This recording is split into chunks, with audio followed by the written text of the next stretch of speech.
আমরা গত 15 বছর অনেক জুলুম নির্যাতন সহ্য করে আমরা একটি মুক্ত বাংলাদেশ পেয়েছি।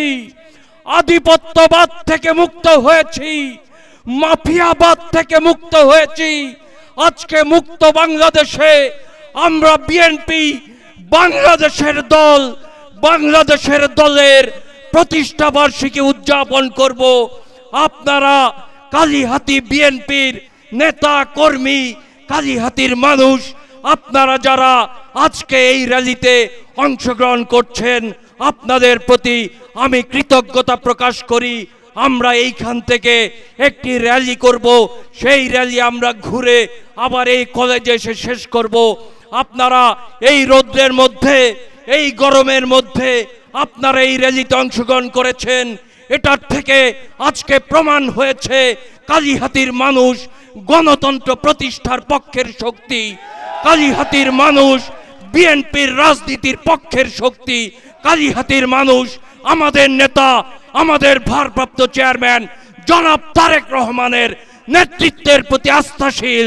আগামী দিনে আমরা আমাদের নেতা, আমাদের ভারপ্রাপ্ত চেয়ারম্যান জনাব তারেক রহমানের নেতৃত্বে বাংলাদেশে একটি গণতান্ত্রিক বাংলাদেশ প্রতিষ্ঠা করব, মানুষের অধিকার প্রতিষ্ঠা করব। আপনাদের প্রতি উদারত আহ্বান, আমরা অত্যন্ত সুশৃঙ্খলভাবে আজকের এই র্যালিটা সম্পন্ন করব। আপনারা এইখানে বিভিন্ন ইউনিয়ন থেকে, পৌরসভা থেকে, বিভিন্ন ওয়ার্ড থেকে আপনারা যারা কষ্ট করে আজকে এইখানে কলেজ মাঠে এসেছেন, আপনাদেরকে আহ্বান জানাই, আপনারা সকলেই কষ্ট হলেও সম্পূর্ণ র্যালিতে আপনারা অংশগ্রহণ করবেন। আমরা একসাথে আমরা এই র্যালিটা আজকে উদযাপন করে বাংলাদেশে আমরা জানান দিতে চাই কালিহাতীর মানুষ তারেক রহমানের সঙ্গে আছে। কালিহাতী বিএনপির সকল স্তরের নেতা কর্মী আপনাদেরকে হৃদয় নিংড়ানো ভালোবাসা জানাই, কৃতজ্ঞতা জানাই, অশেষ ধন্যবাদ। আজকে আপনারা ঐতিহাসিক একটি র্যালি সংগঠিত করেছেন, একটি ঐতিহাসিক র্যালি করেছেন কালিহাতীতে বিএনপির ৪৭তম প্রতিষ্ঠা বার্ষিকীতে। আজকে থেকে আমরা প্রতিজ্ঞাবদ্ধ, আমাদের নেতা, আমাদের ভারপ্রাপ্ত চেয়ারম্যান জনাব তারেক রহমানের নির্দেশে আমরা কালিহাতীতে আগামী দিনের রাজনীতিকে সুসংগঠিত করার জন্য মানুষের মন জয় করে রাজনীতি করব।